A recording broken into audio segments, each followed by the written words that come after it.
Aloha, oi, until we meet again. Friends, welcome back to the Brave New Wear Show. My name's Christian. Today I'm talking about the Aloha shirt, also known as the Hawaiian shirt. And I made myself a blue Hawaiian. It came out kind of green. That's because I used orange juice.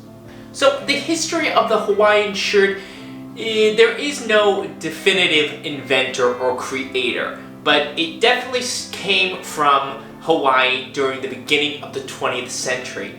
And in all likelihood, the bright patterns and floral kind of designs came from Japanese Americans who brought Komodo fabrics to Hawaii when they moved and started using those fabrics for shirts. So the real origin isn't 100% clear, but there's a couple of people who say they made the first Aloha shirt. Now, the Aloha shirt, or the Hawaiian shirt, that's what I'm going to call it for the rest of the video, became very popular in the 1920s and the 1930s in America, especially during the 1930s, because what the shirt represented was vacation and wealth. If you had one of those shirts, it kind of signified that you were able to vacation in Hawaii. And during the 1930s, that was an immense luxury that a lot of people never had. What's really interesting about the Hawaiian shirt's kind of rise and its major popularity in America is how feminine it initially looked. The Hawaiian shirt was in bright colors and typically was always floral patterns. And there's something really interesting about it becoming really popular with men in the 1930s, considering it looked girly. But I think that primarily the reason that it became so popular was if you could afford to relax like that, have a vacation like that, you didn't need to worry about the other ways that you need to be masculine. By the 1960s, after World War II, the Hawaiian shirt was a mainstay. And one of the moments where it became very popular was as worn by Elvis Presley in Blue Hawaii. We're not our families, Chad. We're what we make of ourselves. You know, you're right. And if I'm going to make anything of myself, it's about time to get started and take hold of things. I'll drink to that. Elvis, iconically, is wearing a bright red Hawaiian shirt with the floral patterns. He's got that little ukulele. And it kind of solidified its place not only in American culture, but kind of globally understood to be the vacation shirt. So, if you're a fan of fashion, you probably already know that the Hawaiian shirt and the club collar shirt has had a real renaissance, I want to say for 2 years. And I think it's kind of a good time to revisit the Hawaiian shirt, considering that it first became really popular during the 30s in the Great Depression. And right now, a lot of people I think would love to take a vacation, but really can't. So, might as well wear the shirt. What do you look for in a good Hawaiian shirt? Well, first things first, and this is always the case, it's gotta be the measurements. And I know how much you guys love it when I measure garments. So, if we take a look at my favorite, this OAMC Hawaiian shirt, you see that it is fairly wide across the chest. It's about 25 inches. And then in terms of length, from the bottom of the collar to the end hem, it is, I think it was 27 or 28 inches. So it's not perfectly boxy, but it is almost as wide as it is short. And let's take a look at, this is one of my most Hawaiian looking Hawaiian shirts. I'll show you guys me kind of standing and looking at it. But what makes this shirt good is that it is basically boxy. It's not a type of shirt that you would need to tuck in, and that is quintessential Hawaiian shirt style. I mean, obviously, why are we tucking shirts in? We're in vacation land. And this shirt is pretty good because it's mostly a poly blend. A lot of Hawaiian shirts you're going to find are going to be very breathable poly blend shirts. I think another popular material to make Hawaiian shirts is typically like a linen. And a linen is good. It's obviously very breathable and perfect for the summer.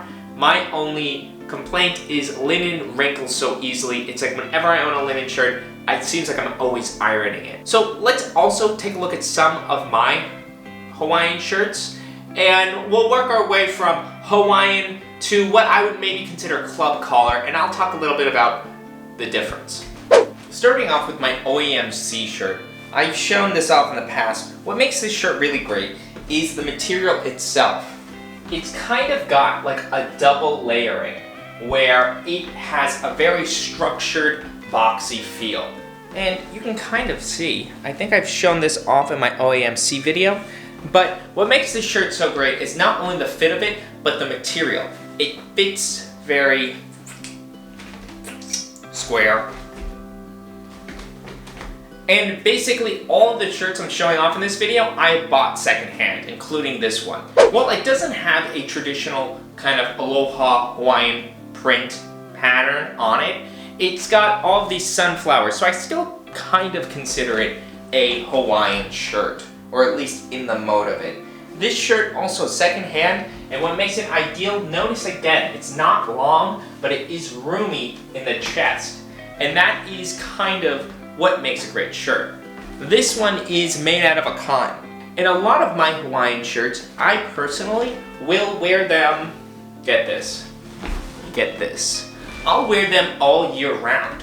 I typically like the way that they fit, so I'll just layer them, either with jackets, coats, or whatever. That's up to you, it's your own style. I don't know.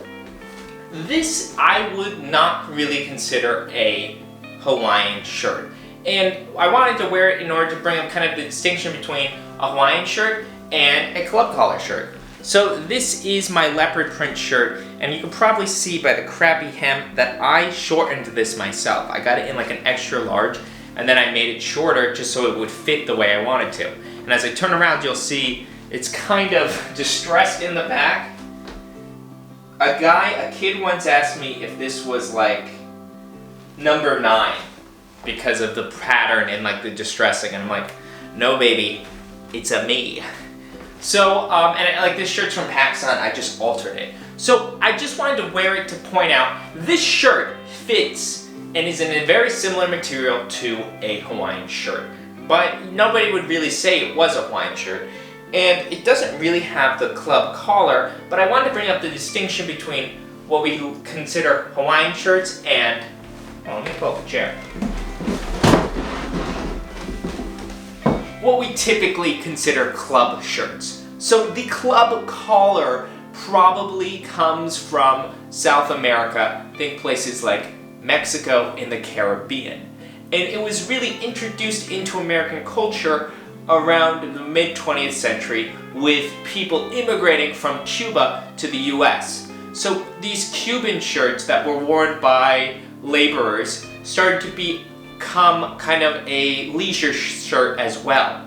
In the same way that the Hawaiian shirt kind of symbolized relaxation, money, vacation, the club collar shirt also exhibited those traits. They just didn't have the Japanese-inspired floral prints. So I think that's why we will often see a lot of Hawaiian shirts with club collars. It seems like once those two designs made their way to mainland America, they just kind of got mixed around and we started playing around with both of them.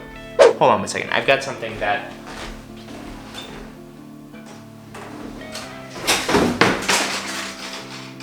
Don't worry about that. This one, I mean, this isn't really a club collar, but here is my Lazy Oaf shirt my girlfriend got me recently. It does have kind of this little tab here. This is another example.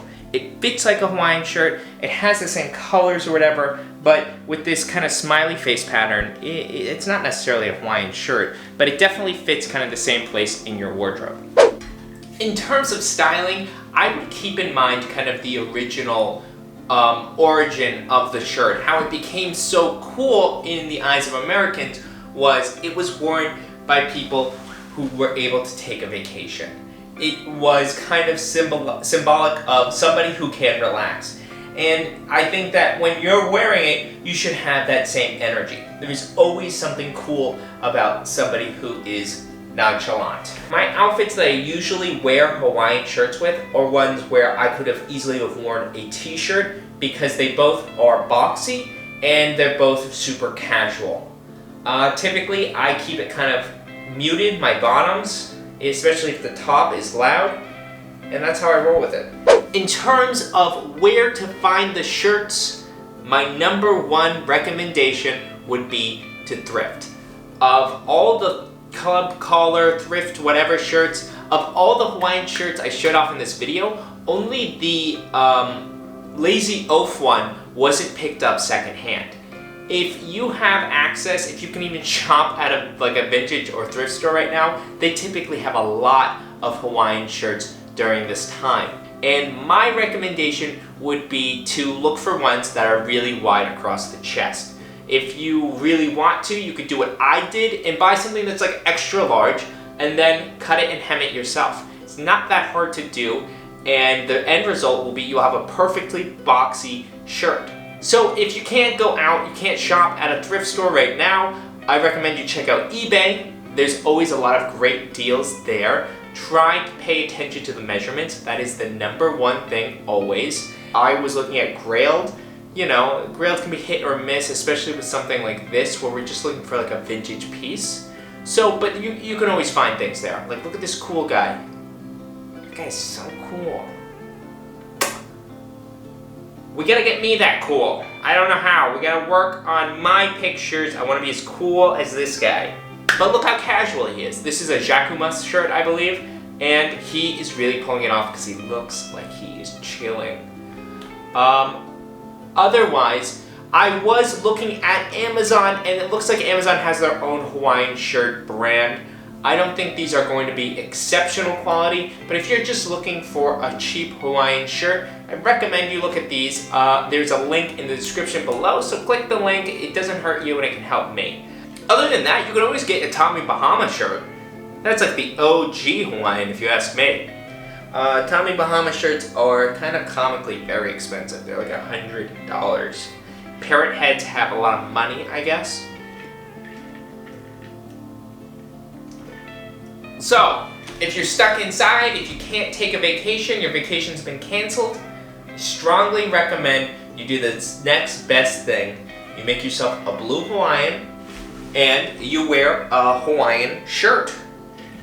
So that's it from me, guys. Let me know what you think in the comments down below. And if you're new to the channel, you should subscribe because we've got new episodes typically every Wednesday and Sunday. I apologize I haven't been posting on Wednesdays. I'm going to get back on the schedule. You know how it is. And if you are so kind and so bold, I strongly recommend you take a look at the Patreon. My patrons keep this channel afloat. They keep the lights on. And I'm deeply grateful.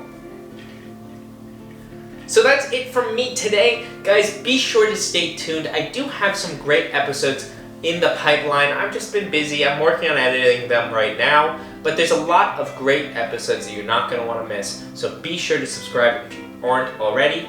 And I will catch you in the next episode. So, aloha. Which means hello and goodbye. So, aloha, guys. And I'll see you next time.